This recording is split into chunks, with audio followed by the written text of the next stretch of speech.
Hello दोस्तों, नमस्ते। मैं प्रेमदा राय ऑफिशियल में आप लोगों का स्वागत करती हूँ। कैसे हैं आप लोग? आशा स्वस्थ मस्त होंगे। और मैं आज आप लोगों के सामने बहुत ही प्यारा, बहुत ही सुंदर विवाह गीत लेके आई हूँ। स्वचलित विवाह गीत है, किसी की फरमाइश पे है, तो आप लोग सुनिएगा। अच्छा लगे तो लाइक शेयर करिएगा और कमेंट करके बताइएगा कि गाना कैसा लगा। गाने को फुल वॉच कीजिएगा दोस्तों, तो कमेंट में बताइएगा कि आप लोग कहाँ से सुन रहे हैं। धन्यवाद। ऊँचे ऊँचे कोठरी उठैया मोरे बाबा हो, नीचवा लगई ह केवाड़। ऊँचे ऊँचे महल उठैया मोरे बाबा हो, नीचवा लगई ह केवाड़। ओही रे केवड़िया के धैले पारुल बेटी, जोहेली दूल्हे राय के बाट। ओही रे केवड़िया के धैले पारुल बेटी, जोहेली दूल्हे राय के बाट।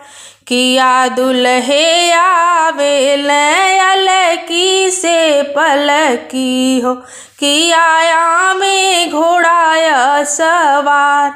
किया में घोड़ाया सवार, नाही दुल्हे आवेल अलकी से पलकी हो, नाही दुल्हे घोड़ाया सवार। दुल्हे तयावेल माया गरी हथिया हो, बसी दुल्हे आजू के रात। बसी दुल्हे आजू के रात, कैसे के बसी धाना आजू के रतिया हो, मोरे संगे साजी बरियात। मोरे संगे साजी बरियात।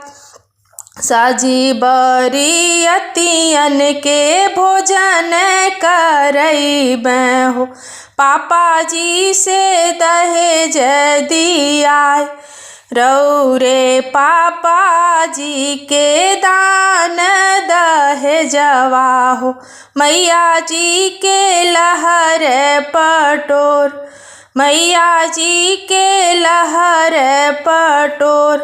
रौरे भैया जी के चढ़ने के घोड़वा हो, भाभी जी के गरमन हार। भाभी जी के गरमन हार।